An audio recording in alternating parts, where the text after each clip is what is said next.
Hello, True Health Seeker, and welcome to another exciting episode of the Learn True Health podcast. Before we get to today's interview, I have a few announcements. First, my guest today talks about his experience as a cardiologist with grounding and earthing, and I think that's absolutely wonderful. They've done studies, and he's participated in that and seen in his patients and in these studies the results that people get in healing when grounding and earthing. In the Learn True Health Facebook group, which is free to join, just search Learn True Health in Facebook and join the Facebook group. In the pinned announcement section, you can see Clint Ober's full documentary. He actually gave it to us and gave us permission to host it there. Currently, that's the only place to watch it, as it's not available online because it is currently being shown at film festivals. I've heard that it's eventually going to be on Netflix, but you can watch it now. You don't have to wait. I did an interview with Clint Ober. It's wonderful. I highly recommend listening to it if you haven't already. Go to the Learn True Health Facebook group and check out Clint Ober's documentary on earthing and grounding as they go through all the science and the studies. It's just fascinating. So my guest today talks about earthing and grounding as one of the subjects that we cover. We also cover how to get blood pressure under control, cholesterol under control, how to prevent heart disease, many topics that are wonderful. But he does think that grounding is absolutely key to health, and I agree. I've had amazing experiences with grounding and earthing since I had Clint Ober on the show. When you go to learntruehealth.com/grounding, you can see Clint Ober's grounding mats. So if you're like me and you're in a colder climate and you can't get outdoors for an hour a day barefoot in the ground to do earthing, the next best thing is grounding using grounding mats. Go to the Facebook group and search grounding, earthing, or grounding mat and see what the other listeners are saying about it, because we have some great testimonials of other listeners who are sharing their experiences when using the grounding mats or when earthing. So you can see from the community what it is doing for us, for our health, and that people are really getting great results, better sleep, decreased pain. Some people are completely out of pain. My cat, who was arthritic and unable to jump on furniture, he's right now on my grounding mat that I use in my office. He is on it and he never wants to leave it. And after starting to use it, he is able to jump back up on the bed, and he's 16 years old and he hasn't been able to do that in a long time. So I'm seeing that he is out of pain now and he's more active since using the grounding mat, which is phenomenal. So check it out. Go to learntruehealth.com/grounding. There are mats for children, for adults, for pets. You can use it in your office, and you can use it when sitting on the couch, or get a mat for sleeping. And that's the best kind, I think, for people who are so busy they don't want another thing to remember. So you just put it underneath your sheet. What it does is it takes excess electrons out of your body, which are free radicals. So it's like an antioxidant in that it is neutralizing your body of those free radicals while you're sleeping, which is anti-inflammatory and so supportive of the body. So check it out. Go to learntruehealth.com/grounding, and also go to Learn True Health Facebook group and watch the documentary to get more information on that. The last announcement I have is that I'm about to launch Learn True Health Home Kitchen. I've been working on it for several months with Naomi. If you don't know Naomi, she is in the Facebook group, very active, and she's a wonderful cook who has 3 boys. So she has taught herself how to cook very healthy foods for her whole family. Everyone has a different palate. And together we got together because we both are passionate about cooking for health. I have reversed several diseases. Naomi has as well. And we use food as medicine. So we've been filming videos for the last few months, teaching people how to cook really healthy, delicious, affordable, quick meals that your whole family will love, that are healing for your body and that help you to reverse disease and prevent disease. And we're about to launch a membership. It's going to be affordable so everyone can do it. So you can learn to use food as medicine, even if you don't know how to cook, even if you don't have any time, even if you don't think you can afford to eat healthfully, even if you don't know you like the taste of healthy food. All those things we're going to handle so that you love this food, your kids, your husband loves this food, your family will love it. And it's healing for the body, which is the most important thing. Because if we don't have our health, we don't have anything. So I want to teach you how to use your kitchen as your biggest health tool. And you will learn that in the membership I'm about to launch, Learn True Health Home Kitchen. So stay tuned.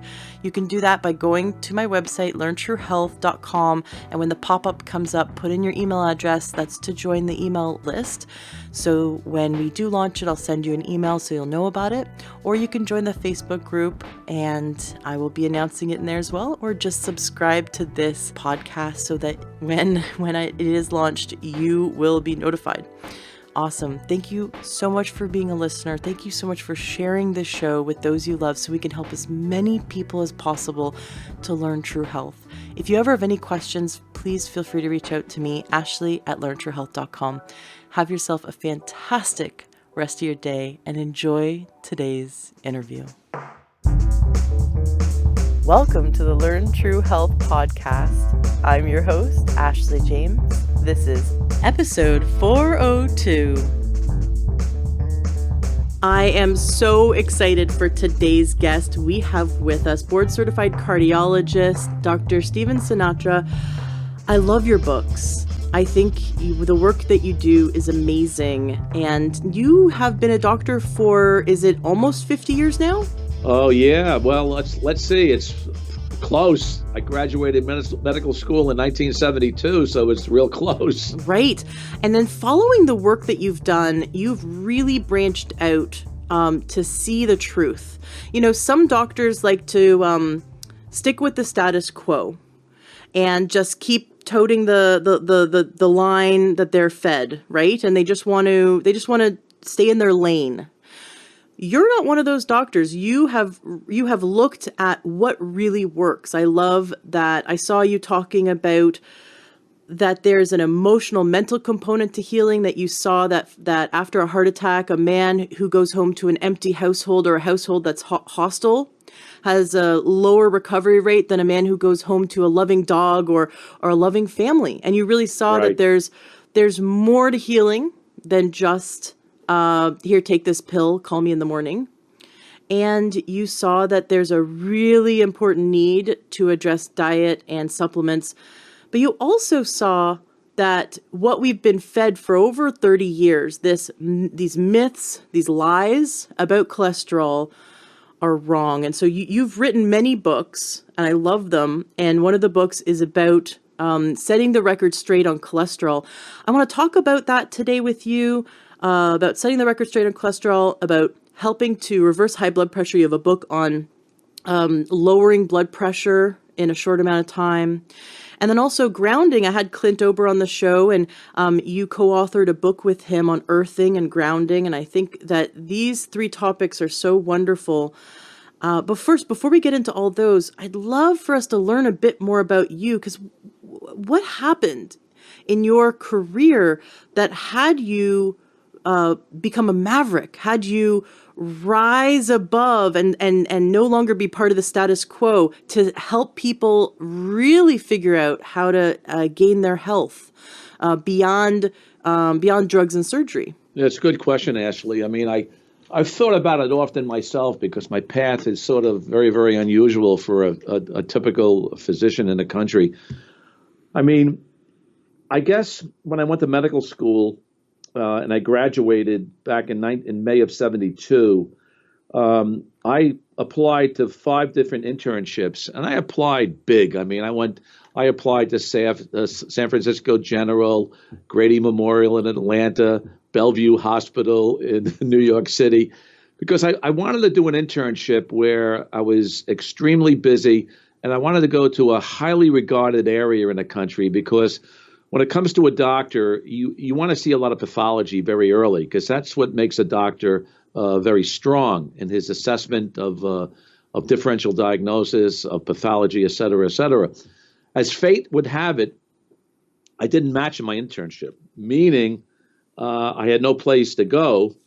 But then, as fate would have it, Albany Medical Center, you know, the school I went to in Albany, New York, they didn't match on their psychiatric residency. So here's what happened, Ashley. Albany offered me a first year residency in psychiatry, but they said I could take 8 months of medicine, 4 months of psychiatry, and it would count towards what we call a straight medical internship, meaning that I could do 2 years of medical residency after that and become board eligible to take the board certification exam in internal medicine. I thought this is great. And you got to realize when I took the psychiatry courses in medical school, I didn't really sort of connect with it. I thought it was okay, but I said to myself, well, geez, I'm not really going to go into psychiatry. I'm not going to be treating a lot of, depressed or crazy people or schizophrenic people or manic depressives, et cetera, et cetera. So I can probably just go through this one and just put my time in, and that would be it. Then all of a sudden on June 30th or July 1, where a medical student now becomes an intern, I didn't become an intern. I became a psychiatric resident, meaning that now I was on call in Albany, New York, every third to fourth night as the psychiatrist on call. I got to tell you, Ashley, it was a baptism by fire. I'm glad I did it. I was reading like a book every 2 or 3 days. I was so frightened about the fact that I would have this enormous responsibility, and yet it was probably the best thing that ever happened to me. Because you know why? It opened me up. It opened me up to another new healing phase of emotional healing. Let's face it, when you become a doctor, in the health professions, you're focused on physical healing. But we all know that when people get sick, it's sort of like a disorientation of the spiritual, physical, and emotional domains. So when these three domains become haphazard, or they become out of whack, or they become disheveled, or they're not in line with one another, people get sick. And an emotional illness can certainly be driven right into a physical illness. And I've seen that happen over and over again. So in a way, I was so blessed because having the 4 months of psychiatry and having, direct emergency room experience, locked ward experience, opened me up to the fact that when I was in my first year of medical residency, I decided to go into a Gestalt psychotherapy training program, meaning that I took this as extra time. And, when I was in the Hartford area, it was amazing because I was studying with psychologists who were Fritz Perls' disciples coming out of San Francisco. Wow. And they were part of the Hartford Family Institute. And I learned 2 years of Gestalt psychoanalysis. And one of the books on the reading list was a book called Bioenergetics by a Dr. Alexander Lowen. And I'll tell you, Ashley, have you ever read a book and you felt so connected that you needed to meet the author? Has that ever happened to you, where you were just driven to meet the author because he was speaking directly at you? Right. So anyway, as fate would have it, Dr. Lowen was holding a bioenergetic psychotherapy workshop in New York City. And, on a lark, I applied, and there were like 80 people that showed up in New York City. What I didn't expect to find was that there were only 3 Americans in the entire group of 80 people. And I'll never forget this. There were people from China, people from South America, Australia, a lot from Western Europe. And I'm saying to myself, how lucky am I? I just had to drive 2.5 hours to go to New York City when everybody else had to fly in. And it was amazing because when I went to the workshop, and it was pure, a workshop on emotional-based medicine, on psychotherapy, on feelings, emotions, repressed emotions, how our emotions get stuck in the body, physical attributes of emotional distress, et cetera, et cetera. But when I went to the workshop, I realized that I found a so-called mentor that I wanted to train with. So when the workshop was over, I asked Dr. Lowen, if I could work with him. And it was amazing. He said to me, and he was in his early 70s. I was only in my early 30s at the time. And he said to me, he goes, I'll take you on. You'll be one of my last students. And I studied with him for 3 years. And then he talked me into attending a bioenergetic psychotherapy training program, which was another 8 years of training for me. Actually, it was 5 years of training with 8 weekends a year for 5 straight years. And then another 3 years where you had to present at international conferences, undergo supervision with psychoanalysis, write a paper. It was a lot of work. I have to tell you, it was more work than going through medical school. But at the end of the day, when I finished my several years of training, I became a bioenergetic psychotherapist and a board-certified cardiologist, as well as a board-certified internist. So my path was really amazing. I really got into the depths of mind-body medicine. And then several years later, when I met Tommy Rosa, when he went to heaven and back, he and I wrote a book, Health Revelations from Heaven.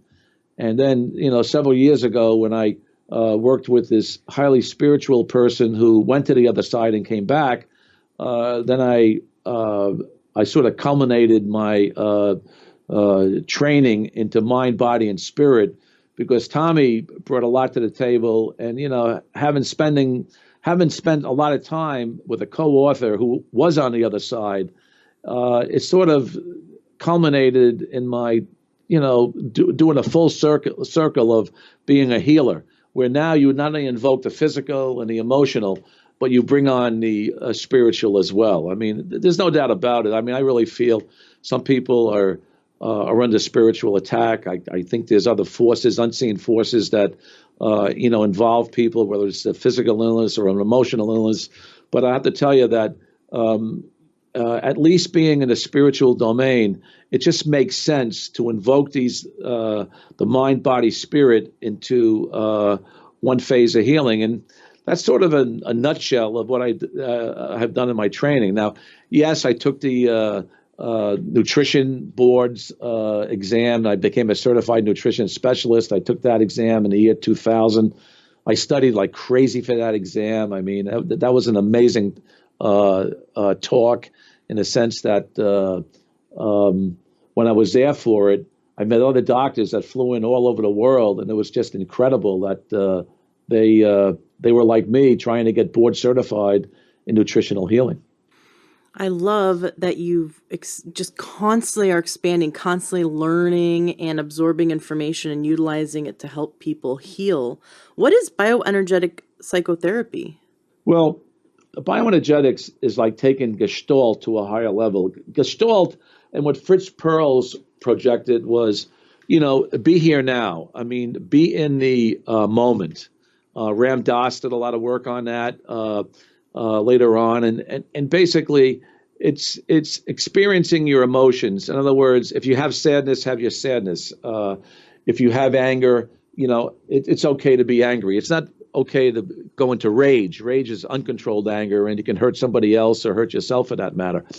But the Gestalt analysis was great, and the bioenergetics actually brought that to a deeper level, because what bioenergetics is all about, it's about how locked emotions, and by the way, we all have locked emotions. I mean, a lot of us have had intense heartbreak. The best book I've ever written in my lifetime was my book, Heartbreak and Heart Disease. It took me about 10 years to write.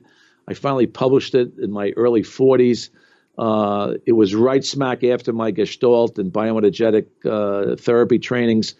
And, in the book, I wrote about how heartbreak that we've all experienced as children. I mean, we all can, we can't escape heartbreak, Ashley. It happens to all of us. Now, it happens to us on different levels. The death of a pet in a 10-year-old could have disastrous, consequences.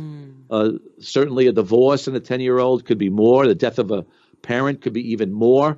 But we've all had, heartbreaks on different levels in our lifetime. And when we do have heartbreak, over time, it could shield the heart into a heavily armored chest, or a very, very, what I call rigid character structure that can lead to the development of heart disease later on in life.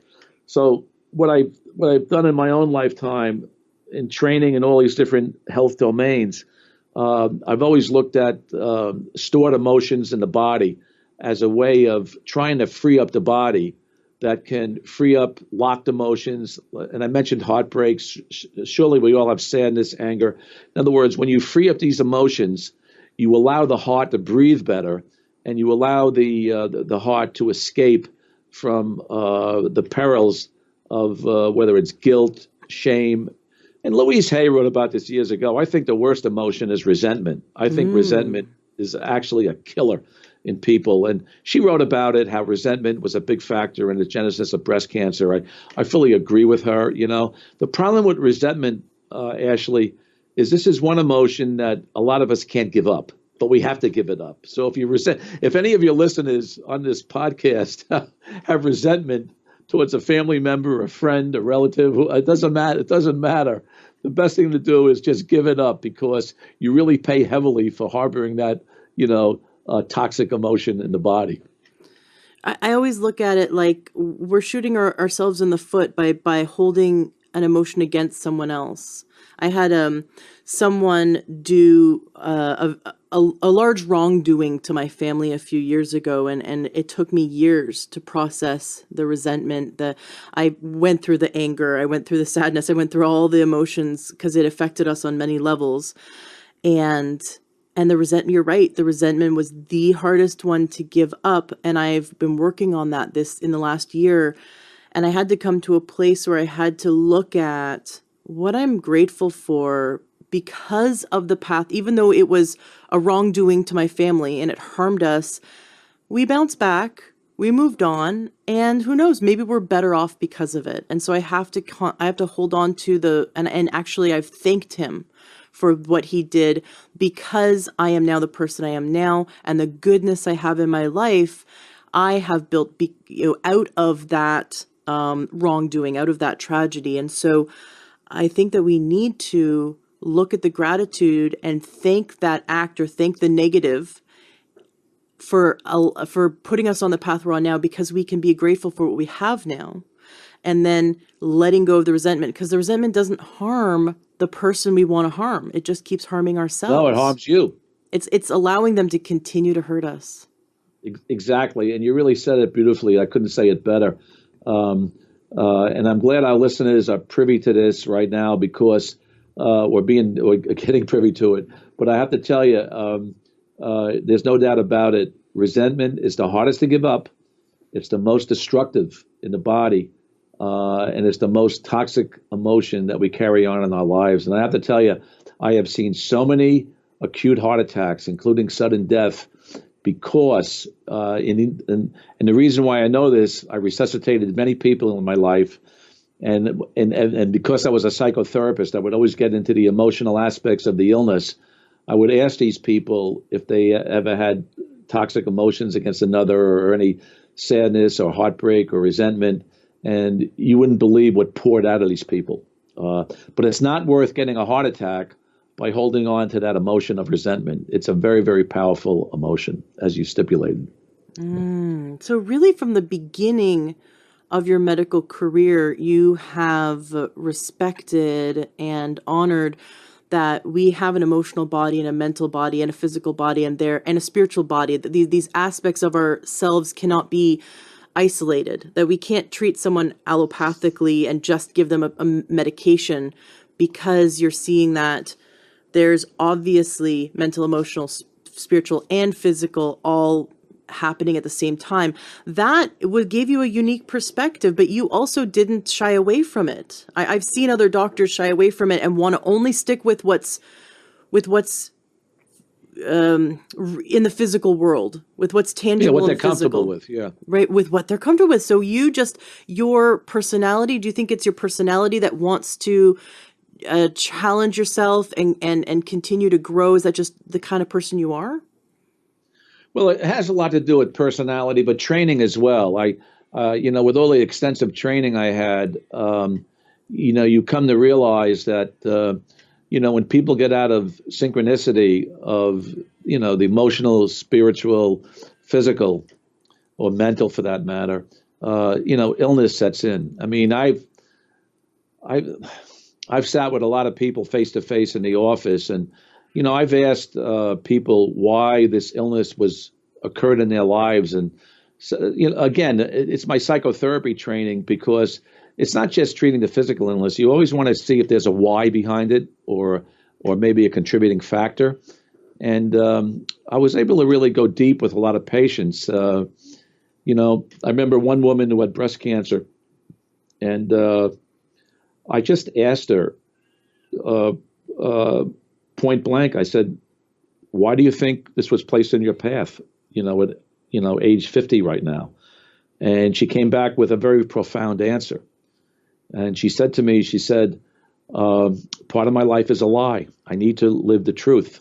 And little things like that, by verbalizing it, because one thing about an illness, especially an illness like heart disease or cancer, because they can be life-threatening, people get it quickly. And if you have somebody on the other side talking to them face to face, and you're able to, not strike a nerve, but go to a different area that they have some feelings about, many times they surface. And I'll tell you this, Ashley, I mean, I've been a doctor for a long time, and I realized, it took me about 10 or 15 years of medical practice to realize this, maybe even 20 years. But the most important communication between a physician and a patient is literally in the last 15 or 20 seconds of the office visit. I sort of call it the hand on a doorknob syndrome. This has happened to me dozens and dozens of times. I'll sit with a patient for 5, 10, 20 minutes, an hour sometimes. And as I'm leaving the exam room, I'll say to the patient, "It was nice talking to you, and, see the nurse for this or that, blah, blah, blah, blah." And the patient will say, "Oh, doc, there's one more thing." And that one more thing, in Gestalt psychoanalysis, we would call the death layer, meaning that one more thing that particular patient wanted to discuss was really the whole essence and their whole being of why they were in the office in the first place. So many, many times, Ashley, I had to go back, take my hand off the doorknob and sit. And I would say, "Okay, tell me about this one more thing." Because I knew it was the most provocative, healing statement that came out of the patient. Because if we dealt with the quote, "one more thing," I knew that the healing was going to be miraculous after that. Because when you harbor these things, it creates the healing to be not as forthcoming. It stifles it. And when these patients were able to communicate this one more thing, and if I was able to get them on the road better traveled now, so to speak, then the healing went, it skyrocketed. So, see, and that's the essence of a good doctor and a good patient. It's not just the doctor that does the healing. I've always believed that the doctor and the patient, they do a dance. And, the patient comes out a little bit and the doctor comes out a little bit. And there's a lot of unconscious communication that goes on between them. But the real healing takes place when a lot of the negativity, a lot of the shadow is dispersed, a lot of the camouflage is penetrated, and basically the death layer is sort of opened up. Because I can tell you this, being a doctor for decades, healing is like peeling an onion. We all have our issues. We all have things that have happened to us. And, it's like peeling an onion. We get to this layer. We go through that layer. We handle that. We peel off another layer. And, at the end of life, it gets better and better. I'll tell you this. One thing I can also tell you about being a healer, it takes decades to really get it. And the worst thing about being a doctor like myself, or a psychotherapist or a nutritionist or whatever it is, it takes decades. you finally learn this information in your 70s, 80s, or 90s, but then you die. And maybe you bring it to the spiritual domain. I don't know. But I have to tell you, it takes a long time to really assimilate a lot of these aspects into the healing of the whole person. We need to get to the point where holistic medicine is so good that our doctors are living to 120, living toward genetic potential, and they're not retiring till 110. And then we'll really be on track. So we need to all start doing what we need to do to live to our genetic potential. Because I hear you. I'm just approaching what they call, I guess, midlife, and I'm thinking to myself, I'm not nowhere near halfway done this life. I got so much left to do. I better figure out how to live to 120, and grow my telomeres or something. Well, a biogenome project only came out 20 years ago or so, and I think the doctors of the future are going to have it very simple. They're going to know your genetics. I go to conferences now. I go to several conferences a year, and you got to realize, Ashley, when you go to a medical conference, whether it's alternative or complementary or straightforward medicine, it takes 3 to 5 years for a lot of that information to filter through journals, textbooks, et cetera, et cetera. So, like when you go to these cutting edge meetings, it's really important to get the cutting edge, leading edge material. And I'm convinced that what I hear now, and I just got back from a conference in Las Vegas, and last month I was at the American College of Nutrition conference in San Diego, and I'm convinced that the newer doctors of the future are not going to rely on differential diagnosis that the doctors of my generation relied on. So when you go to a doctor, when you see a physician, you tell he or she your symptoms, and they come up with some calculated guesses, so to speak, or based on your laboratory, your history and physical, and et cetera, et cetera. I think the doctors of the future are going to find out your genetics, listen to your symptoms, plug in your genetics to see if they fit your symptoms, and give you the instant cure. They're going to plug up your genetic insufficiencies, so to speak. And I think it's going to be a lot more simple going forward than what I had in my generation. It's interesting you say that, because there's a whole the whole realm of epigenetics where we can, depending on the stressors, like the toxic load, and also the stressor being the deficiencies, the nutrient deficiencies, can turn on or off genetic expressions, and that we can support the body. So we see, when they analyze the genes, they can see, oh, you're really deficient in this, this, and this, and your body needs this kind of nutrients and this kind of diet based on your genes and also your epigenetic expressions. And so looking at that, we can then turn off, like a friend of mine who was born with ichthyosis, scaly skin covering 70% of her body. The textbook pictures in Canada, because she's Canadian, all the textbooks, or the pictures that they have of ichthyosis, were her father, because he was the most studied person with it, and the whole family has it. Well, she changed her diet, got on really good quality supplements, and 3 years later no longer had ichthyosis. But they said it was genetic, and that she'd always have it, and she got it from her family. So why is it that she can turn it off or on based on her nutrient deficiencies and stressors? And that I find fascinating, that our genes can help show the physician where we're heading, or what deficiencies we have. But it's not going to, it doesn't say just because you genetically are predisposed to cancer doesn't mean you have to get it. It just means we have to adjust the diet. Is that where you're seeing it go, where doctors are going to be able to see? Again, it was very well said by you. I'll just give you an example. If you look at the highest longevity sections in the world, it used to be Okinawa, followed by the Mediterranean basin. Now, in the last Bloomberg report that came out about 5 months ago, Spain is the top country in the world with the best longevity. In fact, about 7 to 8 years longer than the average American. Italy's in the top 5. Portugal's in the top 5. Okinawa is in there, but instead of it being the number one country, it fell back. And if you look at the Mediterranean basin in general, whether it's Algeria or the island of Crete or Greece or Italy, it doesn't matter. But there's one thing that connects the Mediterranean basin. And I read this article in one of the medical journals about 6 or 7 years ago. And it explained this whole aspect of the unbelievable longevity of people in the Mediterranean basin. And it was olive oil.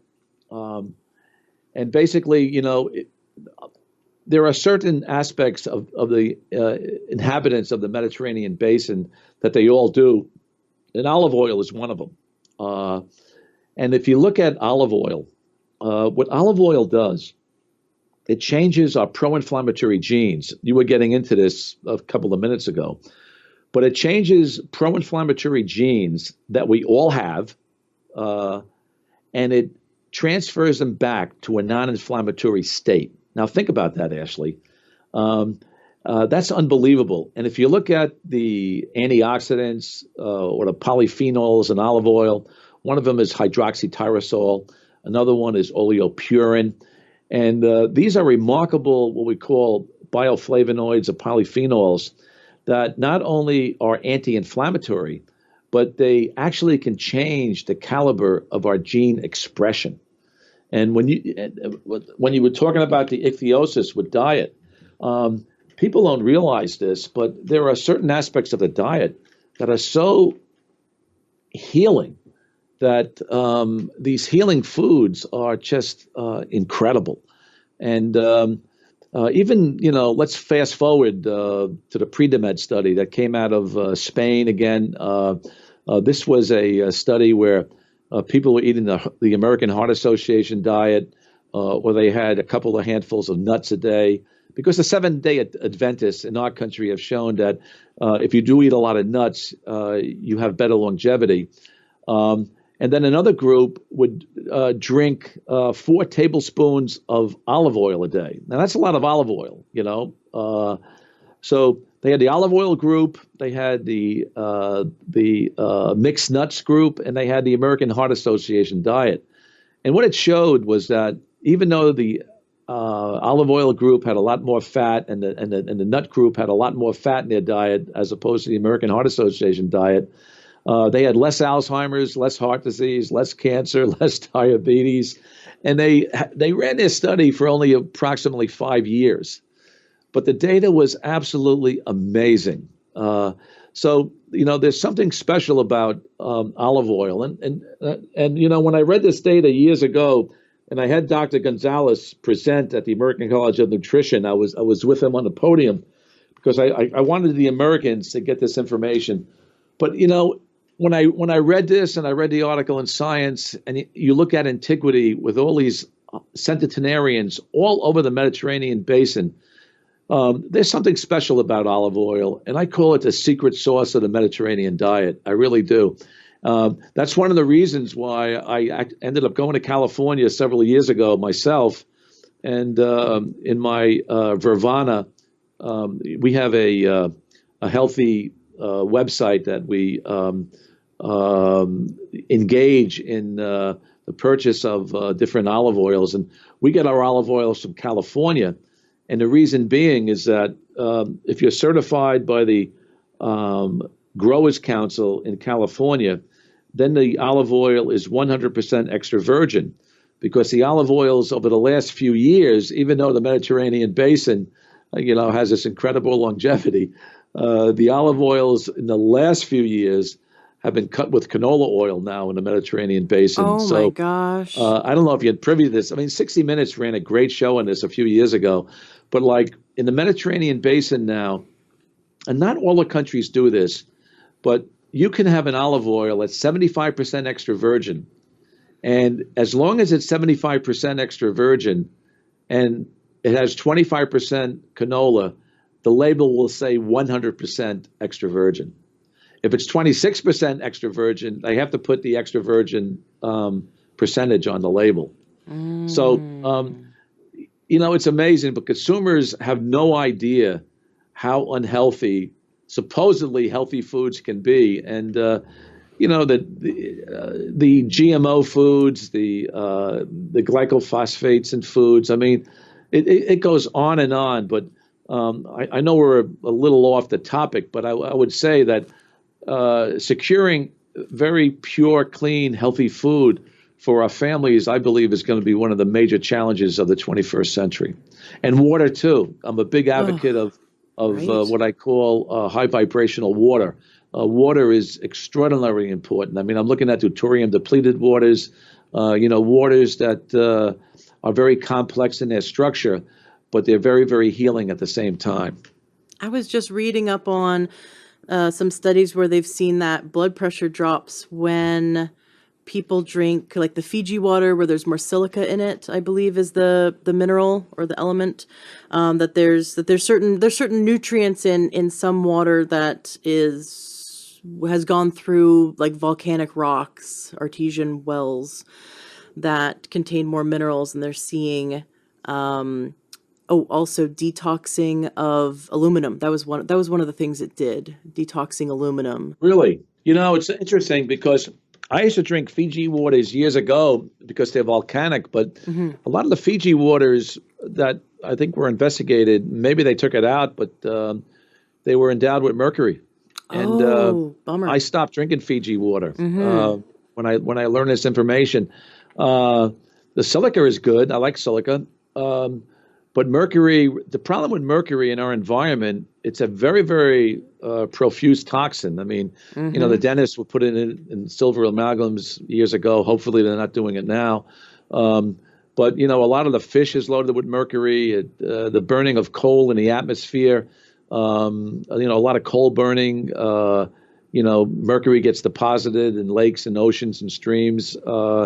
Because of the interaction of coal and raining and stuff like that. So, because methyl mercury is a byproduct. So, and we got to remember, smaller fish eat the algae, and bigger fish eat smaller fish. So, mercury is one toxin I'm really worried about, and I think that's one of the major toxins involved in the widespread, dementia and Alzheimer's disease that's occurring in lower and lower populations in our country. Hmm. There's also heavy metals in medications and vaccines. Oh, shit. I mean, you don't want to touch the vaccines. That's another radio show. Well, I'd love to have you back on. I think we could talk for days. We were talking about. I just want to go back a little bit and cover the extra virgin olive oil. What if someone, instead of wanting to drink olive oil, what if they just ate olives? Couldn't they get the same medicinal benefits? In a way, they would, but olives, I don't recommend olives because they're loaded with sodium chloride. They are very, very, I mean, read the amount of sodium in olives next time you get a jar, Mm. you know? Mm. See, here's the deal. Right. Americans eat far too much sugar and far too much sodium, and hypertension is one of the biggest problems in this country. And the taboo foods for sodium, olives are one of them. Uh, but dill pickle, a typical dill pickle will have 1,000 milligrams Ugh. of sodium. A fast food chicken, let's say in a fast food restaurant, could have 1,300 milligrams of sodium. So you really got canned soup, for example. Canned soups can have 5, 6, 700 milligrams of sodium. Even these pasta sauces. I was, at Vervana. We do a pasta sauce that's very, very clean. It passed California Prop 65. It's non-GMO. It's all organic, et cetera, et cetera. But one of the things I had to do to the pasta sauce is I really had to lower the sodium because, again, if you got 300 milligrams per serving, it's okay. But if you have 750 milligrams per serving, that's not okay. Yeah. Uh, and there's so many areas of foods that are laden with sodium. It's a great preservative. And the problem is Americans in general, we eat far too much sodium chloride as well as far too much sugar. I wonder if there's sodium-free olives. I wonder if there would be a way to I process would check olives. that out, Ashley. I really would. Yeah, I wonder. There's a concept that some doctors talk about, some naturopaths talk about around the use of oil, and that the moment you extract oil from the fiber, it begins to oxidize. Just like cutting an apple, the fat in the apple begins to brown the apple. So, and there's very little Which fat in oils? apple. I mean, the Any, polyunsaturated oils? right, like any, when you remove fat from fiber, it is now being exposed to oxygen and starts the process of becoming rancid, starts the process of basically creating free radicals if someone were to drink oil that has been exposed to oxygen. So the idea is, one of these doctors proposed that they produce oil in a nitrogen chamber and then put nitrogen in the bottles so that there's no oxygen exposure whatsoever, and that would preserve the oil. That would make it so that there wouldn't be any free radical damage when you drank it, and then you'd have to immediately seal it, and it would have to be in small bottles so that the oxygen couldn't be exposed to the fat, basically, to start to make it go rancid. Have you heard about Well, that theory? well, yeah. I mean, what you're getting into is the amount of rancidity that can occur with different types of fats. I mean, clearly, polyunsaturated fats like canola oil, for example, corn oil, safflower oil, these oils are more prone to oxidation. The monounsaturated fats like an olive oil, they are less prone to oxidation. Um, omega 3s and fish oil, very prone to oxidation. That's why you should always take an omega 3 in a tight capsule. You don't want to drink it and put it in the refrigerator, because when it's exposed to air, it can become oxidized. So, yeah, you are correct. I mean, you take coconut oil, it's a saturated fat. It's very resistant to oxidation. That's one of the advantages. I mean, when you look at these oils, and oxidation is a factor. I mean, the different oils based on their saturated fat bonds or polyunsaturated hydrogen bonds. Some are more prone to oxidation as others, but one of the reasons why olive oil is placed in a black bottle, for example, is as opposed to a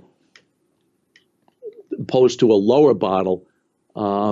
One of the reasons is that the darker bottle keeps out light, which actually is a factor in oxidation. So whenever you get olive oil, the darker the bottle, the better. Very good. Now this leads us to one of the topics I really wanted to cover, which is cholesterol. I think that there's so much misinformation, and that it's kind of standard that if you're 50 years or older, walk into an MD's office, they're going to put you on a statin. I've heard of people who go to the hospital and they're in the hospital for whatever reason. They're staying there for a few nights, or maybe they've gone in for surgery, and they're automatically put on a statin regardless of where their cholesterol is. And I just keep hearing that it's basically being given out like candy, where they're seeing that it's not actually helping. It's not really doing anything to lower heart disease. And in fact, heart disease has continued to rise while we've continued to give statins for years to the population. I'd love for you to bust this myth and teach us the truth about cholesterol.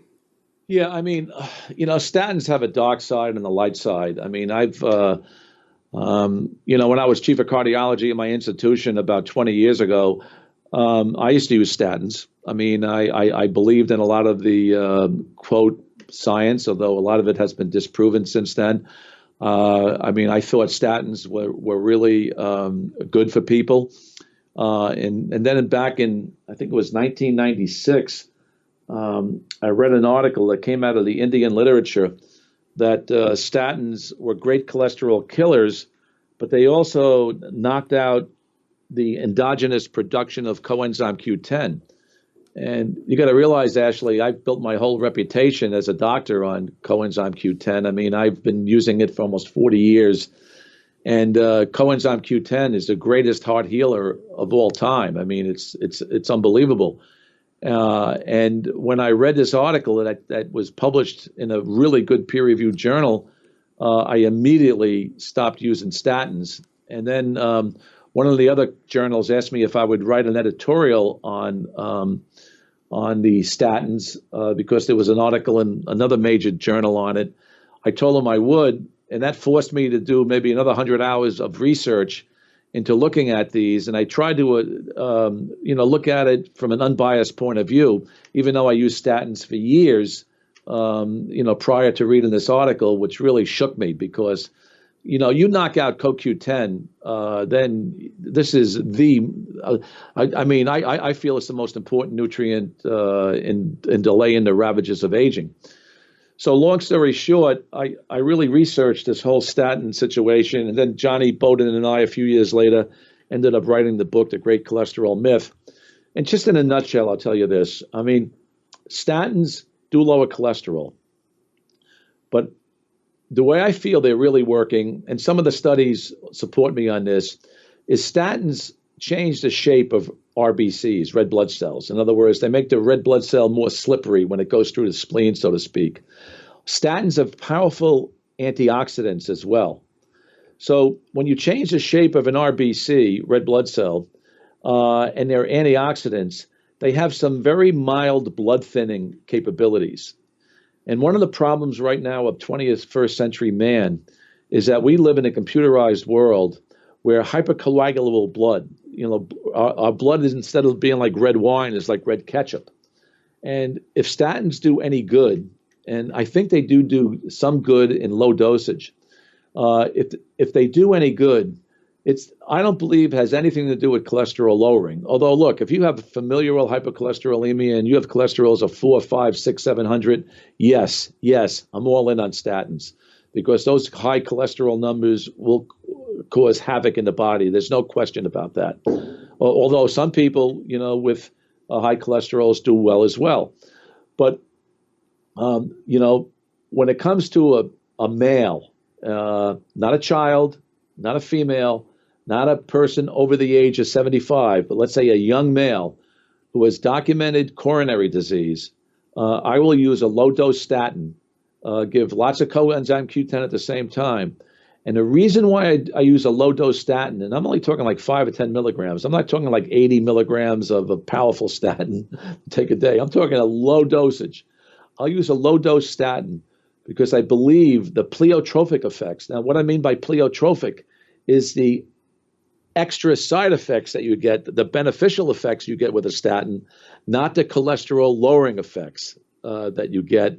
But I believe it's the other effects that make a difference only in younger men under the age of 75. So I do like statins in that age group, but they have to have proven coronary artery disease as well. Could you get the same results instead of putting them on low dose statin? Could you get the same results by changing diet and increasing, antioxidants? Yes, you could. But again, once you have coronary artery disease and plaque development, you don't want that plaque to be like a snowball going downhill. Now, statins can also cause calcification of the coronaries. That's been reported in the literature. Statins can also predispose to breast cancer and prostate cancer, and statins do have a dark side. But again, the really good clinician, a really good physician, can weave through these sort of dark tendencies, because the really good doctor, Ashley, is one that'll fit the program. Whether it's pharmaceutical, nutraceutical, dietary, whatever it is, will tailor make the program to fit their patients. So, being an integrative physician, I would use the best of both worlds. I would use pharmaceutical drugs many times in combinations with nutraceutical support, mind-body medicine, certainly earthing, grounding, all the things that I do. I bring a lot of detoxification remedies to the table as well. So, basically, achieving optimum health, and I'm writing this in my next book on vibrational medicine, but achieving optimum health, I think, involves 6 specific domains, and certainly dietary is one of them. But you have to invoke all these domains because having, let's say, an Achilles heel in one domain will ruin it for the rest of them, and you don't want to have an Achilles heel because, again, the genesis of heart disease, cancer, and Alzheimer's is increasing in the country. And I have a feeling a lot of it has to do with again, the electromagnetics, the extraordinarily toxic environment, whether it's petrochemicals or preservatives or toxins, heavy metals. I mean, the list goes on and on and on. But when I was born in 1946, we had very few situations of sterility. We had very few situations of congenital inborn errors of metabolism or autistic spectrum behavior. I remember it was 1 in 10,000 autism spectrum behavior, and now it's like in 1 in 46 males. So something has changed in the last 6 decades or 7 decades of our 21st century, and basically we all need to consider detoxification as part of a remedy for going forward as a species. Absolutely. Now, there's this concept that we're actually fat deficient, and that's another reason why we have Alzheimer's and we have these, infertility, meaning this, sex hormones coming from fat, needing to use fat to make them. But yeah, cholesterol, they all come from the base, Right, it's but very important. We've been saying that like all cholesterol's bad or all fat's bad. We become fat phobic and thus increase the amount of processed sugar in the foods. Taking that fat out, put more sugar in to make it all taste good. Everyone's eating processed foods. There's a naturopath who started out as a pathologist who says that LDL, the low density lipoprotein, the bad cholesterol, is actually oxidized cholesterol, and it's not a problem. It's not the cause of heart disease. It is a symptom. It's like saying the smoke, not the fire, that it's showing us that there's a free radical damage in the body, and that the free radical damage is in part causing the heart disease, and also the lack of the raw building blocks to repair faster than the damage. So the damage is outrunning the ability to the body's ability to repair. And then the LDL is not the cause, but the smoke left behind. And that if we can fill the body up with antioxidant rich foods and nutrients and nutraceuticals when possible, that you can see it turn around. Has this been your observation? Well, yeah, to a degree. I mean, oxidized cholesterol is pro-inflammatory, and we know that inflammation is the root cause of heart disease. So if you have unoxidized cholesterol, who cares? I mean, that's the way I say it. I mean, but what oxidizes cholesterol? Well, anything from heavy metals to insecticides, pesticides, toxins, that will oxidize cholesterol. But the real cholesterol story is not LDL. I mean, sure, does it contribute? Yes, yeah, but to a minor degree. The real cholesterol story is a subparticle of LDL. We call it LP little a. Has any of your previous, physicians or naturopaths commented on LP little a? Yeah, they've touched on it. They haven't gone deep. I'd love for you to explain it. LP little a is really the major risk factor of heart disease. And we used to think that it was much rarer than it is now. Now, some of my colleagues have stated that because of genetic mutations and, spontaneous alterations of our genes going forward, that now LP little a may be expressed in 10 to 20% of the population. Now, this is serious now. And here's the deal. To my knowledge, there are no cholesterol lowering drugs that can compromise or eradicate high LP little a. In fact, sometimes the cholesterol lowering drugs can make LP little a worse. LP little a is a very small cholesterol particle, so small that it gets inside the basement membrane. It has what we call a disulfide bridge to it. It is very pro-inflammatory, and worse yet, Ashley, it is hypercoagulable, meaning that it causes blood clotting. So now you have two evils brought to the table. You have blood clot and inflammation. And again, living in our society with electromagnetics and computers and cellular phones and cordless phones and all this stuff causes blood thickening as well.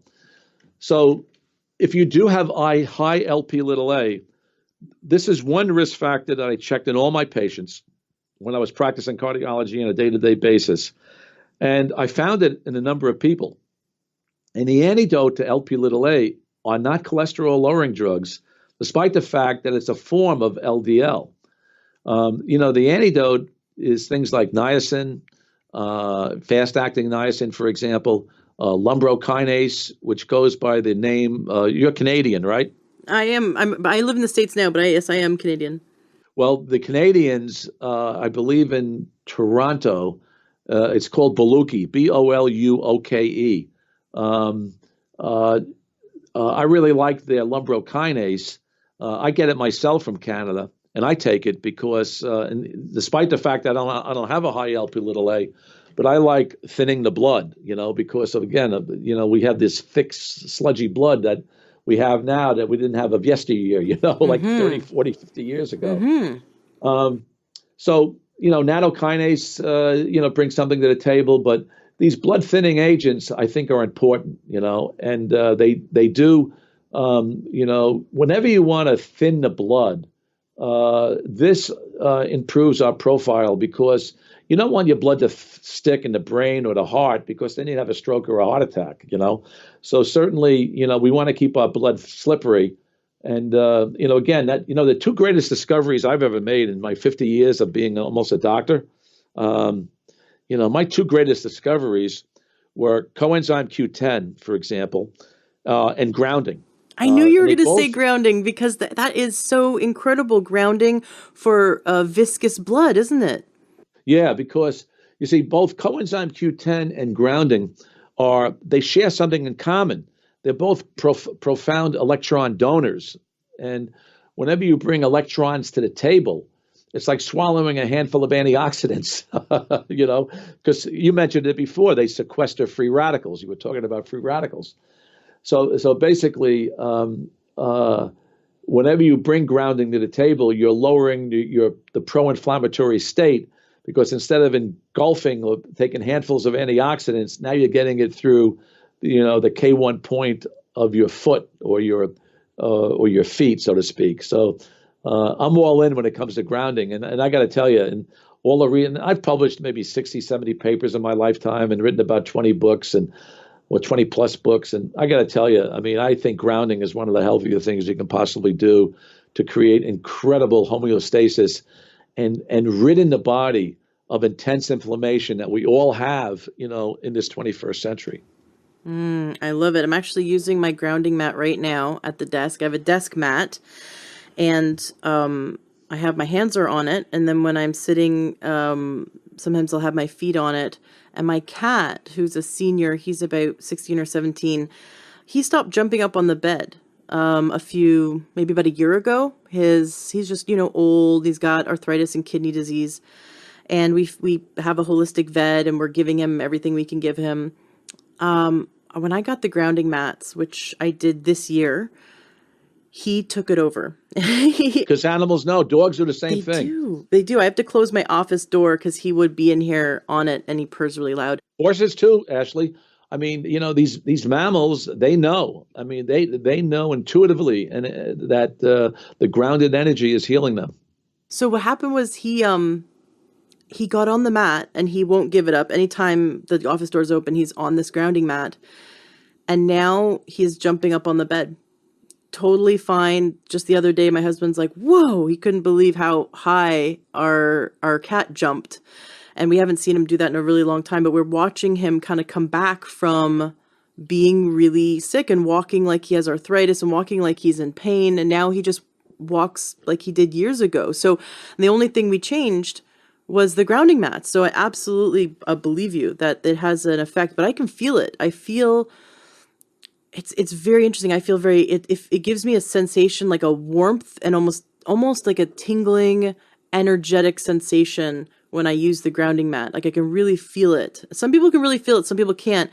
I've had hundreds of listeners do grounding after having Clint Ober on the show, and they've reported. We have a Learn to Health Facebook group with over, I think it's 3,500 people now. And so many have shared their stories and some are even in Canada, and they're digging holes in the snow, and they're grounding. They have pictures of themselves grounding outside, putting their bare feet on the grass where there's snow all around them, because they're seeing such positive benefits. And of course, people don't have to do that. You can get a grounding mat, which I love. Tell us a story about how you discovered earthing or grounding and its benefits. Yeah, I was at an American College of Cardiology meeting about maybe 13 to 15 years ago. And I was looking at endothelial cell dysfunction. And, I was like a traditional cardiologist. I was going to cholesterol talks. I was going, I was a straightforward, doctor then. And then I met Clint Ober there. He was there. I bumped into him. I guess he heard who I was, like an alternative cardiologist. And he wanted to talk to me about earthing. And we sat down together, and I listened to him. And I said to him, look, he's singing to the choir. I said, if you can bring electrons to the table, and if you can show in clinical studies that earthing or grounding makes a difference, I'm all in. But the problem is you're going to have to report maybe 10 or 20 studies in the medical literature for even the doctors to even consider it. So that was about, maybe 13, 12, maybe 15 years ago. Since then, Mr. Ober has funded over a dozen clinical studies, and there are maybe several more that were done as well that other funding came to the table. But long story short, there's been about 25 articles in the medical literature, most of it independent research, demonstrating the anti-inflammatory effects earthing and grounding. And it's just absolutely amazing. And like I said, a few minutes ago, I mean, to me, grounding it's free. I mean, I sleep grounded. I sleep on a grounded sheet. And my son, I have to tell you, if you ever want to interview him, I mean, he knows so much about grounding because he feels it saved his life. Oh, really? And he feels that if it wasn't for earthing or grounding, he wouldn't be here right now. So, because he got very sick. He was a Wall Street trader, trading on Wall Street before 9/11 hit, or around the time as well. But he got very, very sick from EMF and computers and cordless phones and cellular phones and stuff like that, where it really impacted his DNA. And, he lost about 100 pounds, and we thought we were going to lose him. It was terrifying, I have to tell you, Ashley. Basically, he did survive, and he attributes his survival to the natural energy of Mother Earth. So he would be a great one to interview because, again, he can talk from his own personal experience about how he feels grounded versus ungrounded, I would absolutely love that. He's all in on grounding, just swears by it. And again, in his life, it was life or death. So it made a difference in his life. Wow. I'd love to have him on the show. That sounds great. Was he in the documentary? He does podcasts all the time. Even though I'll tell you this, Ashley, he's a non-MD. He's not a naturopath. But because he was so sick for 20 years, he has like an MD naturopathic license by studying on his own. It's amazing. I got to tell you. He points me in directions of research that I never heard of, whether it's exosomes or stem cells or stuff like that. He gets me up to speed and leading edge, cutting edge technologies. Very cool. I love that you have that relationship with him where you listen to him and he listens to you, and so many families haven't achieved that yet. So it's wonderful to see a father and son learning from each other and keeping open minds, and respecting and honoring each other. I think that's really cool. Was he in the documentary? I know that Clint Ober did. Yeah, he was in 2 of Clint Ober's movies. I don't know if he was in the third one. The third one came out with a lot of actors and actresses. I thought it was fairly well done. I thought the trailer was better. I think he was in a trailer. I know there was 2 documentaries that came out on grounding. I thought they were both good. But anyway, if any of your listeners listen to any of these, documentaries or these videos, I mean, some go on for an hour, some go on for a little longer. But it's worth the time investment, because whenever you bring Mother Earth energy to the body, you're bringing healing to the body. Absolutely. In the Learn to Health Facebook group, we have pinned in the announcements section at the top. You can click on the tab announcements and you'll see Clint Ober gave us one of his documentaries. So the entire film, which is not available right now, I think they're going to be releasing it with Netflix at some point. I know it was traveling through all of the and winning awards at all of the Oh independent yeah, film festivals. yeah. Clint has won multiple awards, and one of these days, I think well, grounding is one of my six pillars of healing, and it's part of my next. Well, it's a good phase of my next book, vibrational healing, and I have to tell you, I just think the beauty of grounding is it's free. One of the reasons why I moved to Florida is I wanted to be on a seashore, and because of when you walk on the incoming tide at that juncture of this where the tide comes in, and you're walking in water, being about an inch deep in water around your ankle, and you're hitting that wet sand. That's the essence of earthing and grounding. You are really healing the body. Ashley, I'm sure you've heard this before, but you have people that go on vacations, maybe to Mexico or Florida or Southern California, and they come back and they say, geez, I really feel good. That was a great vacation. What they didn't realize was a lot of them were earthing and grounding. They thought they were getting away from their jobs, and they thought that they were, not having to cook meals, et cetera, et cetera. But it was really the earthing and the grounding why they felt so much livelier and more in touch with their feelings and their emotions and their body. And because the truth is they had less inflammation. Oh, I love it. Wouldn't it be great if you step into a doctor's office or a therapist's office and they have you take off your shoes and step on a grounding mat or put Well, your my hands on a son grounding Drew, mat? he works in Mill Valley, California, and they have grounded chairs and mats in the office for the Right. patients to sit in. Your son, Drew, is a naturopathic physician that went to Yeah, he's a Bastyr. naturopath. Yeah. Right. And yeah, you were telling me that you used to teach at Bastyr as when he went there, and oh, that's so cool. I have such an affinity for naturopathic physicians. I think that's we need to continue to support naturopaths and doctors like you who integrate holistic medicine with molecular medicine. That it's really important that we know that we have these options. That we know that we don't just have one doctor. We have a whole array of holistic medicine that we can tap into, and that's one of the reasons why I do the show, is to show people all the different therapies out there that they didn't know they had access to. Ashley, you just made a very, very important point that I want to emphasize. You mentioned different therapies, and you got to remember that pharmaceutical drugs may not be good for some people, but for some people, they're life-saving. So we don't want to throw the pharmaceutical industry under the bus, but at the same time, we want to be productive without being self-destructive. Even my son Drew, for example, he had a little touch of psoriasis, and he probably got it from me because I have some patches on my body. Now here's a naturopath, and he says, "Dad, why don't you go on low dose naltrexone? Have you heard about low dose naltrexone?" I have. I haven't been on it, but I've heard of it. Yeah, but basically it's like a miracle. It's just amazing. Now they use high dose naltrexone in opioid and alcoholic addiction.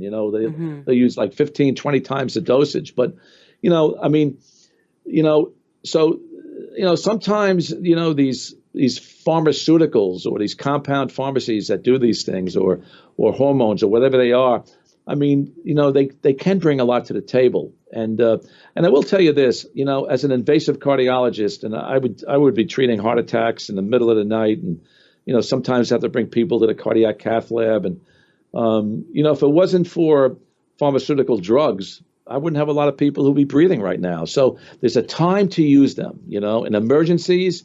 I mean, think of a child in asthma who has status, and you got to get them breathing again. Whatever works, works. You know what I mean? So Absolutely. We we, want we to have to we save have to our keep in life. mind that Right. in the process of healing, whatever we have at our disposal, whether it's pharmaceuticals, nutraceuticals, prayer, meditation, whatever it is, whatever works, and we have to utilize it, in the whole healing process. Absolutely. And my beef, though, is that when someone goes to a run-of-the-mill MD, they're going to be put on drugs. They're Yeah. because the average MD, their education does not include how to heal the body, how to get to the root cause, how to support optimal health. That is not their wheelhouse. But they are taught to have the hubris that is their way is the only way, and everything else is alternative medicine, is quackery, and is malarkey. And that's the marketing of the AMA, and the marketing of the pharmaceutical industry for over 100 years has been defaming a natural medicine. And natural medicine has its place just as much as allopathic medicine has its place. We need to know what tool to use when, and we need to know what specialist to go to. You don't go to a plumber to get your electricity fixed, so don't go to a run-of-the-mill MD when you want to achieve optimal health. But we should go to any MD if we have a life-threatening situation, or if we're heading in that direction. Absolutely. They are very important, crucial, save people's lives. I 100% agree with you. Well, you're right. I mean, if we have a broken bone or a let's say a pregnancy emergency, we don't want to tell people to take coenzyme Q10 or fish oil. We want to get conventional medicine to the table, immediately. Exactly. No, I agree 100%. Yeah. I'll tell you this, Ashley. I was at the A4M meeting in Las Vegas. There was about 2,000 health professionals there, and over 90% of them were MDs. So, Nice. I think a lot of MDs are, I think the Achilles heel of a doctor is this. They go through medical school. They may go through 5-7 years of training, an internship, a residency, a fellowship.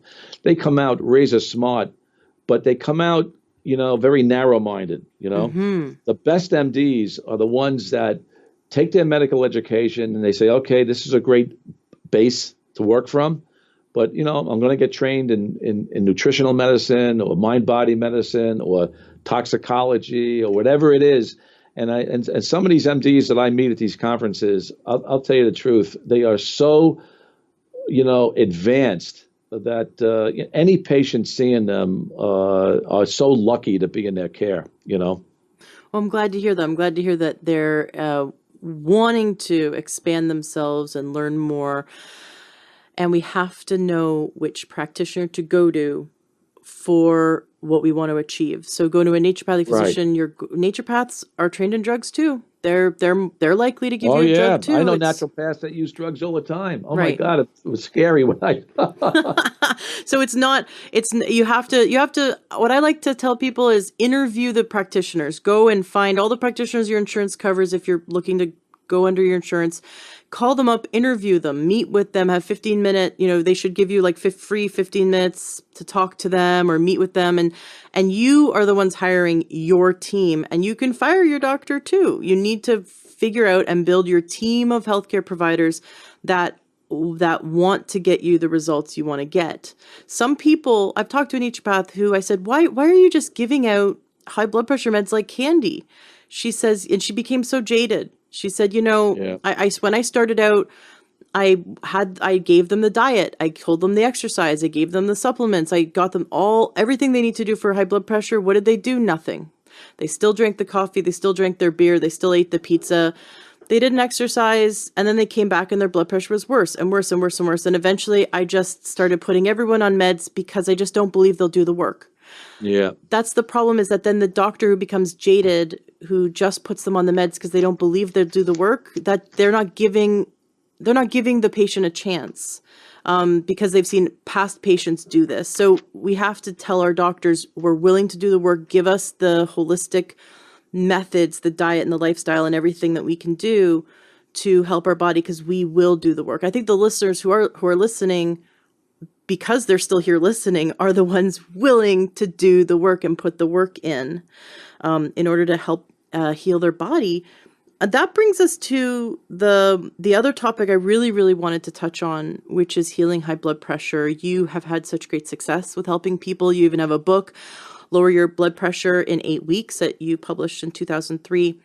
Obviously, after many years of seeing people successfully lower their blood pressure naturally, Can you tell us what we can do, those who have high blood pressure? And first of all, maybe start by prefacing what is high blood pressure, because I think that there's some questions around that. When should someone be concerned? How can someone know that they have high blood pressure, and what can they do about it? Yeah, good question, Ashley. And first of all, I would agree with my conventional medical colleagues that they just reduced the numbers for blood pressure. It used to be like 138 over 88 was considered normal. Anything below that, now they're saying it's 120 over 80. Is In high other blood words, pressure? if your blood pressure is 110 over 70, that's really ideal. If it's 120 over 80, it's quote okay. So when it comes to blood pressure, lower is better. Now, the same is true with blood sugar. I mean, we used to think of fasting blood sugar of 100 was normal. Now it's down to 70, a fasting blood sugar, that your doctor draws, just for your metabolic analysis. So when it comes to blood pressure, like blood sugar, lower is better. And I agree 100% with it. Now, I had many patients with high blood pressure. I mean, high blood pressure is probably the worst risk factor for a woman, other than cigarette smoking. And high blood pressure in a woman is worse than a man. I mean, more women get side effects of high blood pressure. So I would be more aggressive in women. And when we look at blood pressure, we look at the numbers. We want to get the numbers lower. But how do you treat high blood pressure? Well, we talked about, we just got off grounding. There was a nice little pilot study we did in Southern California that all 12 patients in the pilot study, when they grounded for 10 to 12 hours a day, they all had lowering of their blood pressure, and they all were able to get off either one or two drugs, which was really good. So, grounding brings something to the table. Again, it thins the blood, and now we can use that in blood pressure reduction. I think a simple loss of weight is probably one of the easiest things to do. There's no question that if you do have a lot of padding around the waist and you do have signs of insulin resistance, being your waist size is increasing, your triglycerides are up, your HDL are down, your blood sugar is up, and the blood pressure is up. And 100 million Americans have either diabetes right now or insulin resistance. That you actually do something, with weight loss, if weight loss is something that you can do, So as a physician, I remember even a mere 5 pounds of weight loss, 10 would be better, but I've seen patients drop their systolic blood pressures at least 10 points, 15 points with a 5 pound weight loss, 10 to 20 points on a 10 pound weight loss. I mean, it's amazing. So, Wow. A good non-inflammatory diet, weight loss, grounding. And then there's so many nutraceuticals you can bring to the table that lower blood pressure. I mean, omega-3s, for example, are good. Certainly coenzyme Q10. I've used coenzyme Q10 for years, and I was able to reduce the blood pressure in many of my patients. I love magnesium. I mean, different varietals of magnesium lowers blood pressure. And I would tell a lot of my patients to take it at night because, for some people, you would get like a bowel cleansing effect in the morning, which they would want, So, when it comes to blood pressure, there's so many things we can do irrespective of pharmaceutical drugs. Even certain foods you can eat, like any nitric oxide foods, like kale, for example, is good. Migratory salmon is good. Sardines, for example, contain different proteins that have blood pressure lowering in it. I mean, there's so many things you can bring to the table, no pun intended. But I've had great success in my patients with a whole mind, body, spiritual approach to blood pressure lowering. I mean, I used to teach at the yoga ashram in Nassau, and chanting, for example, prayer, meditation, being in silence, all these things tend to help lower blood pressure. So there's lots of things you can do, and people do not have to be victim to pharmaceutical support. But I will tell you this. And anybody who can't get their blood pressure down, and if it's running like 160 over 100, I would want to get it down. And if you have to take pharmaceutical agents, by all means take it, because, they call high blood pressure the silent killer. And it's true, Ashley. I mean, high blood pressure is the prodrome of not only heart attack, but stroke as well. So, you have to be careful with rising numbers, and you want to respect them. And the problem is, a lot of people don't know they have high blood pressure until an event occurs, like a dissection, a stroke, or a heart attack, and they never knew they had it because they feel fine. So that's one of the reasons why they call, hypertension a silent killer in people, because most people feel absolutely fine with rising blood pressure numbers. It gets to the point where you can start feeling it in your neck. I've talked to someone who was like 160 over 110, and they're like, "Yeah, I can feel it in my neck. I can start to feel it." What they're feeling is the bounding of their carotid vessel. Yeah, that's scary. Yeah, that's scary. You don't need your brain to explode. no, you don't. That's You really don't. scary, and that is so rampant now. When's the best time to take it? Take your blood pressure. I heard that 6 p.m. is the worst time to take it because everyone has the highest blood pressure at 6 p.m. I don't know why. But that's the circadian rhythms coming in, a little earlier. I would say taking blood pressure anytime during a day or a night would be okay. And then just with an electrical machine. I like, what I like is the old-fashioned way. Unless if you're very astute at taking blood pressures, I worry about the wrist cuff, on the wrist. I'd rather have an arm cuff over the brachial artery. Mm-hmm. And like what we used to do when I was practicing medicine, we used to have my nurses teach patients to take their blood pressures at home. Oh, that's cool. And we would, tell them what cuff to get or what stethoscope. And because I think home blood pressures are a better index of what the blood pressure really is. Now, look, we haven't talked about white coat hypertension, but I can tell you from being a physician, I've had many of white coaters. When they would come to the office, the pressure would be so high. When they would go home, it would be lower, know? Yep. And I've done enough 24-hour blood pressure monitoring. We would hook up a monitor to somebody and take their blood pressure every hour. That white coat is really real. It is real, And I would tell our listeners, whenever you go to a doctor and they take your blood pressure, make sure your feet are on the ground, make sure you close your eyes, and when they're taking the blood pressure, think pleasant thoughts.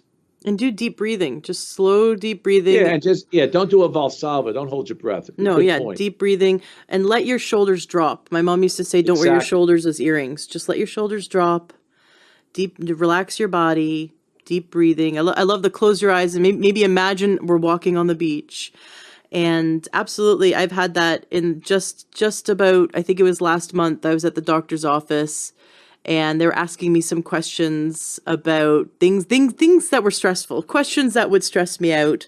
And my blood pressure was so high, and it's so funny because the week before I was at a different doctor's office. I went to get some blood work done with my naturopath, and the nurse came in and took my blood pressure, and it's 110 over 70 or 80 or something like that. It's really like I'm so proud of my blood pressure after changing my diet and really fixing some things. I'm very happy about it. Also lowering stress.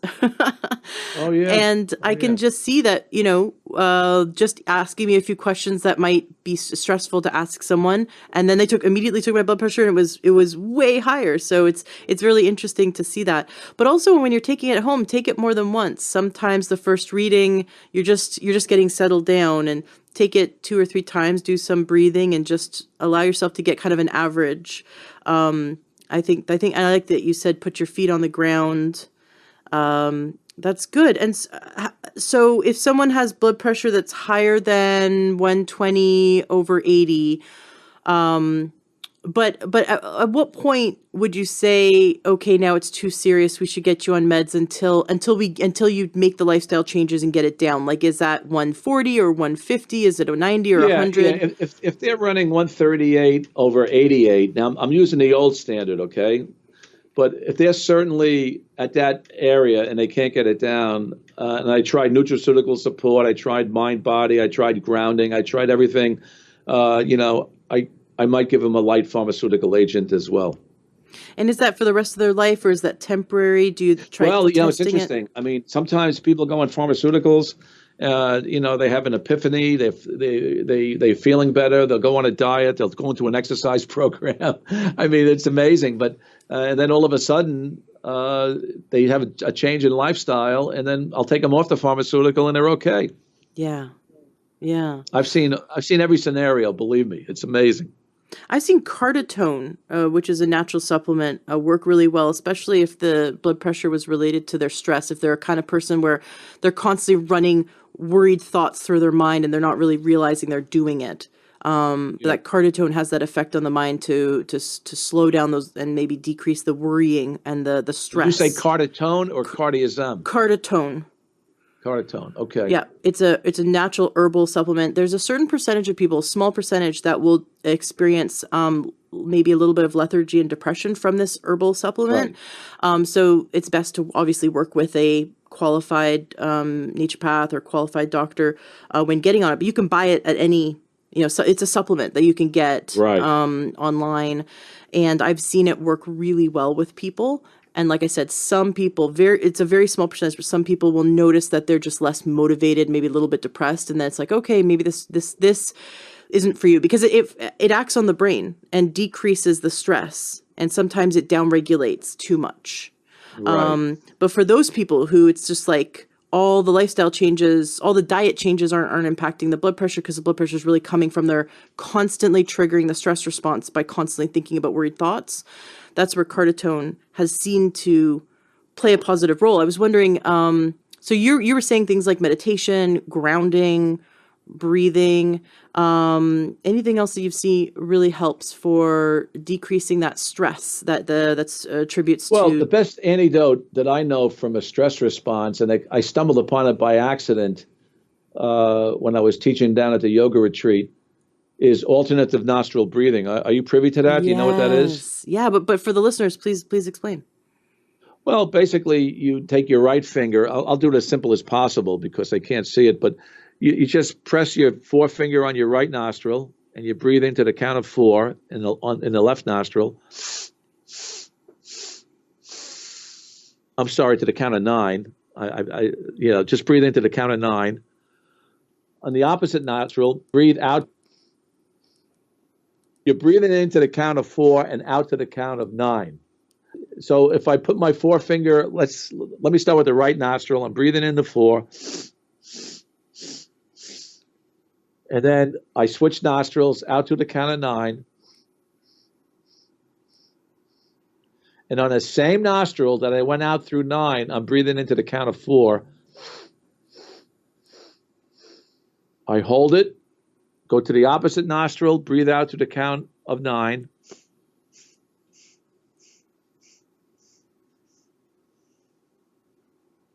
Then in through the count of four. Hold, and then out through the count of nine on the opposite nostril. So basically, that's alternative nostril breathing. And I stumbled upon the fact that when we do that, it supports heart rate variability instantly. It's amazing. So I would tell your listeners, when you're under extreme stress, this is one thing that'll reset your autonomic nervous system. This is a I pearl. love it. This is Yes. absolutely a PEARL, a pearl of medical knowledge, I love it. I love that you brought up the heart rate variability. Have you tried monitoring heart rate variability in patients, and are you seeing that like low heart rate variability in patients that are sick, and high heart rate variability in patients that are healthy? Have you looked into that? Oh yeah, yeah, and we published a paper on heart rate variability and grounding. So in other words, I think I published that in 2011 in Integrative Medicine. But when you ground, you improve heart rate variability. Whenever you improve heart rate variability, you're quote healthier. It's that simple. Fantastic. I just did a whole interview on heart rate variability with Forrest Knudsen. It's episode 393. He's a yogic monk. He's been doing this for, What's his name again? His name's Forrest Knudsen. You can go to thatyogiguy.com. Just takes you straight to his YouTube channel. He does all kinds of YouTube videos. I've known him since 2006, and Is his first name Guy? G-U-I? no, it's Forrest Knudsen. Forrest. Okay. Yeah. So he stumbled upon heart rate variability a few years ago, but he's been teaching meditation and yogic breathing, and he really is focused on how to get into the different brainwave frequencies by going into meditation. And then he saw that heart rate variability was the key. And so he's been exploring heart rate variability, and he's been developing different kinds of breath rates to maximize heart rate variability. So it'd be really cool for you guys to hook up, because Oh, sure. yeah, that's amazing. I love it. I love that it's just we're just in the pioneer days of heart rate variability, but there now are life insurance companies that are exploring using heart rate variability in order to determine whether they'll insure someone or not, because they're Wow, I seeing, never heard that. That's a first for me. yes, they're seeing that based on heart rate variability, they could like monitor or observe how healthy or how sick someone is. So maybe their blood pressure is okay and all their numbers are okay, but their heart rate variability is awful, and they might charge them more because the person might not live as long. So yeah, they're looking at longevity studies with heart rate variability, which is really fascinating. To go back to, you were talking about the LP(a). What kind of, when they're taking someone's cholesterol, what are the numbers that you want to see someone's LP(a) in? Like, what ranges are healthy? Well, there's two standards, but the usual standard is less than the number 30. Mm-hmm. And there's another standard less than 60. It depends on what, the standard of the laboratory is. But LP(a) is something you don't want elevated. Any elevation is not good, Mm-hmm. Mm-hmm. That's for the reasons I stipulated before. Sure. It's pro-inflammatory and it clots the blood. And then what about triglycerides? I keep hearing that cholesterol isn't really the cause of heart disease, but triglycerides are absolutely the determinant that someone might have heart disease in the future. Well, I think the best determinant, or one of the best determinants of possible heart disease, it's a ratio. You put your triglycerides on top and your HDL on the bottom. So let's do a little math. Suppose your triglycerides are 90 to 100 and your HDL is 50. Well, then your ratio is going to be slightly less than 2. If it's 100, it'll be exactly 2. You follow me? Mm-hmm. So, any ratio that's, less than 2, I really like. I really like it. Got it. So we want to increase the HDL. We want to decrease the triglycerides. What are some ways that we can do that? See, the average diabetic might have a triglyceride of 300, and they might have a HDL of 30. That's a ratio of 10. That's very, very pro-inflammatory. It's not, from where my brain is going with this, though, they're not the cause. They're the smoke. They're showing us, they're pointing us that there's something wrong, but they're not actually the cause of the problem. They're evidence of a problem. Well, they have a metabolic abnormality, and some people know it, some people don't. But getting triglycerides down is not rocket science. I mean, exercise and weight reduction are probably, and avoiding carbohydrates is probably a knockout punch for most people, to get triglycerides down. And then remember, triglycerides respond to omega-3 essential fatty acids. I mean, I take squid oil every day. The reason why I use squid oil as opposed to fish oil is because squid can only live in the oceans, these small squid, up to maybe a little more than a year, maybe a year and a quarter, maybe 450 days is their absolute lifespan. And they're small. These small squid are about, maybe the size of a two times the size of a grapefruit, maybe. But I like calamari oil or squid oil because it's heavily weighted in what we call DHA, docosahexaenoic acid. And the reason why I like DHA over EPA, although if I'm treating arthritis, the small joints of your hands, I would use more EPA. But I like DHA because it penetrates the retina of the eye and the heart and the brain more than EPA does. So that's why I chose squid oil.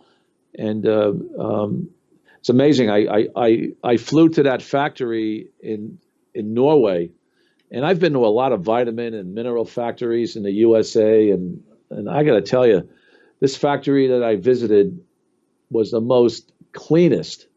I mean, you could literally eat off the floor. The stainless steel was wiped down. It was glistening. I mean, there was not any speck of dust. It was like the clean. It was just incredible where they manufactured, or they bottled, or they encapsulated, these omega-3s in squid oil. So interesting. I like that you pointed out DHA, good for brain, eyes, and heart. EPA, good Yeah. for arthritis.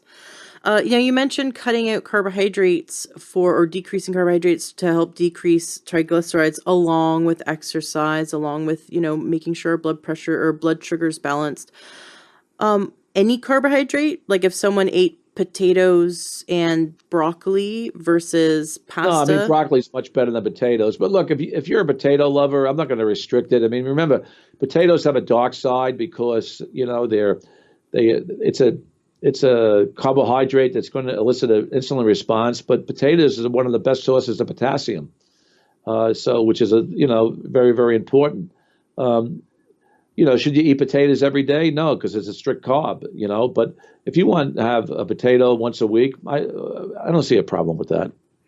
And what kind of diet are you seeing the best results with for creating heart health? I like a modified vegetarian diet. I don't like a pure vegan or vegetarian diet. I like a diet that's maybe 80% vegetarian, 20% that are high quality proteins. I'm talking about proteins that have no hormones in it, like bison or migratory safe fish, or hormone-free beef, so to speak. Certainly, range-free chicken, stuff like that. So if you ate, let's say, meat, let's say once or twice a week, and you had fish once a week, and you did vegetarian the other times, that would be okay with me. Got it. Earlier on, you talked about that emotions can play a role in tightening the heart for years. Like a trauma when you're 10 can tighten the heart. Have you noticed or seen evidence of physiological changes that the body creates because of emotional stress? For example, like in Dr. Sarno's, or he wasn't a doctor, John Sarno's book, Healing Back Pain, he talks about how when there is guilt, for example, certain muscles will become ischemic because the unconscious mind is tightening the muscles to the point of pain, of creating pain, in order for us to finally stop and feel our emotions if we're suppressing them or we're not resolving them. But you said the words tightening of the heart, and it made me think, is there something physiologically going on in the body, like ischemia in the muscles, to... Well, it's more complex than that, but basically, whenever you're under high emotional stress, you are overdosing on cortisol, adrenaline, and noradrenaline, and these hormones can have a profound effect on the body. I've had patients under extreme emotional stress have dissection of the aorta, heart attack, sudden death. I mean, I've seen it all as a heart specialist, and that's why I would tell my patients all the time, I don't care how bad the news is, don't die for it. There's nothing worth dying for, and anger and rage, like I mentioned before, the Achilles heel. One of the best ways of alleviating emotional stress is to cry. Crying is one of the healthiest emotions you can do. There's no doubt about it. Not only do you release endorphins when you cry, but you're increasing thromboxane. You have an interaction with thromboxane A2 in the lung.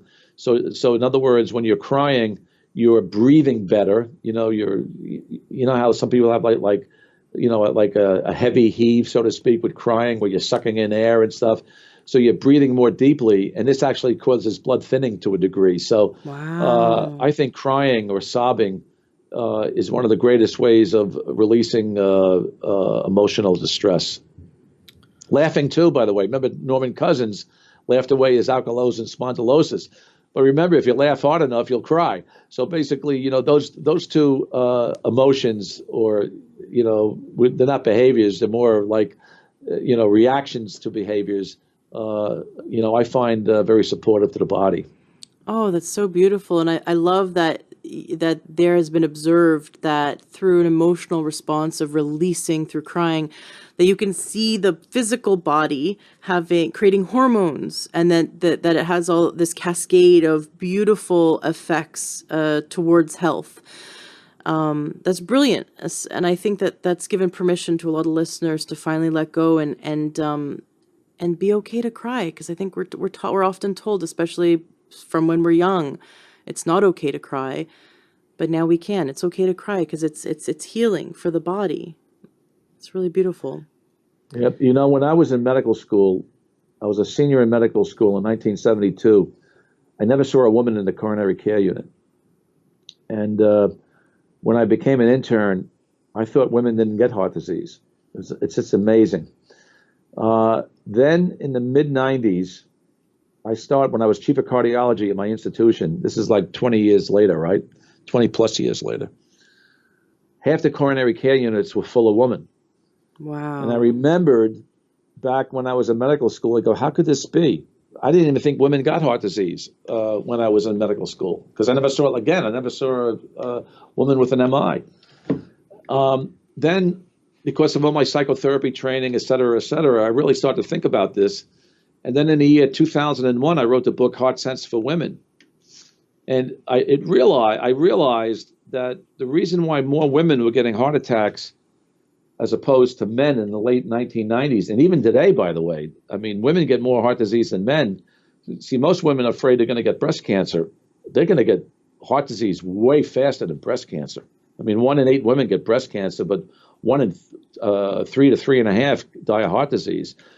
So I really thought about this, and I talked to my wife about this. I talked to female co-authors about this. I wanted the female perspective. And if you look what's happened in the workplace over the last, 30, 40 years or whatever, women have become in a workplace. And one of the greatest assets in women in not engaging illness or disease was basically women would have their feelings out more than men, and women were more intuitive than men. And I've been studying intuition for decades. It's something that you can really cultivate. But here's what happens, Ashley. When you take a woman, and I have no problem with this in the workplace. I mean, look, I think women are fantastic in the workplace.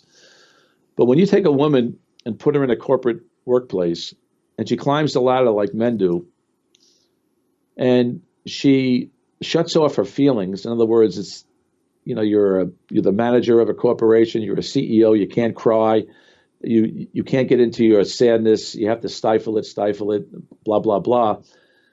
This shuts off the major feminine reality of unleashing sadness, which is crying. Now, men do this as well, but it's harder for men to cry than women. And you mentioned it, when you're a child, they'll give you something to cry about. A lot of this stems from childhood. But there's something worse than shutting off tears. And that's becoming so right-brained that now the woman's greatest asset of her intuition, which is left brain, now becomes stifled. I might have got that mixed up with my dyslexia again. But anyway, when a woman shuts off her intuition by becoming more left brain, that's right, more left brain, more scientific, more managing, more on facts and figures, blah, blah, blah, when she becomes more engaged in the working modalities, her intuitive, quote, power recedes. And I think the greatest risk factor for women going forward in this century with heart disease is that once her intuition becomes stifled, she develops a more male-oriented disease because intuition is the greatest protective factor that a woman can possess. I really believe that, and I'm speaking more as a psychotherapist than as a cardiologist, but I can address that as a cardiologist as well. So, to your women listening, whenever a woman can cultivate her intuition more and more, remember it's the truth. Intuition comes like a thief in the night, Ashley. It's very fleeting in our brains. It comes in and out sometimes in a second, maybe even a millisecond. But when it's there, you say to yourself, oh my God, where did I get that thought from? You pause for a second. That's intuitive power. And 99.9% of the time, it's the truth. And you need to act on it. And when you act on it, now you're going into the direction of achieving real, mental, physical, and emotional optimum health. Oh, I So, love it. I love it. I just did an interview with a homeschooling mom of 7 who's been really into personal growth, and she came on the show to share some great tips. And she said these little thoughts would pop in her head, and it would be a really positive thought, and then they'd be preceded by 3 very negative thoughts. So it would be something like, I should go make the neighbors who I know are having a hard time, I should go make them dinner and bring them dinner. And that thought would come out of nowhere. And then 3 thoughts, negative thoughts would come in. Oh, they won't like what you're cooking, and they'll think you're weird, and you don't have enough time anyways. And for a long time, she gave into those negative thoughts. I think we all do. I think we all have the self-talk that yes. immediately suppresses the intuition. Yeah. And then No, her intuitive sense was, I need to cook see, her intuitive feeling was, I need to help my neighbor. And then her rational mind kicked in and lied to her and told her, oh, no, you don't have to do that. That's our negative self-talk. But that woman you interviewed, if she made her neighbor's dinner, she did the right thing. Oh, she did. That was, I think, one of the first times that she actually caught herself, because we often don't slow down our thoughts enough to figure out why we behave the way we behave. Right. And then she slowed it down, and she went, because she had just learned about the hero's journey and the hero's path. And it was like this hero inside her that set out on a quest. And then the negative thoughts, all these doubts, these limiting decisions were trying to keep her stuck, keep her safe, keep her in a rut. And she went, aha, I've heard 3 refusals in my brain. That means I must do it. So she created a rule for herself and for her children as she homeschooled them growing up, that if you hear the refusals after whatever thought, this thought is always something to take action on, because intuition is always something that, gives you something like, hey, something's not okay, or you need to do this. And then if there's some refusals that follow it, that means you have to do it. And Right. she says she has never had a bad experience from not listening to the refusals and from following the intuition. Intuition's the truth. She'll never have a bad experience. That's the thing. Mm-hmm. And intuition, and she's very lucky because she can rely on that. If you ever speak to her again, and I'm sure you will, I mean, that's her greatest strength right now. Mm-hmm. Boy, that's great. I like Right. hearing that. Yeah, isn't that cool? It's so cool. I feel like we're waking up as a society. I feel like our consciousness is evolving. If we connect with like-minded people who are on this path, we're seeing that we're awakening, and we're sharing this information. I know you are so ahead of your time. I feel like your books are going to be textbooks in the coming years, because you have listened to your intuition, and you've chased these rabbits. You've gone down these rabbit holes. Oh, I've been down a rabbit hole many times. I got to tell you, I made a lot of bad decisions in my life, but I'm optimistic for the future. Oh, good. Well, I expect you to live to 120. No, I don't think so. But that would be like almost 50 years from now. Oh my God. Right. Well, you have a long life ahead of you. Now you have so many books. Of course, the links to everything you do is going to be in the show notes of today's podcast at learntruehealth.com. Do you want to tell us about your most recent book, or what do you want to make sure listeners know about in terms of what you do, how they can work with you or follow you or learn from you? Well, I mean, I've written so many books in my life. I used to write a newsletter for Healthy Directions. I used to do a lot with vitamins and minerals. I certainly feel that it's an area that I'm still growing in and stuff like that. But my latest book, Heaven and Earth with Tommy Roser, I think was one of my best books, like I did with Heartbreak and Heart Disease. Tommy was placed in my path for a reason. He went to heaven and back. I became his doctor.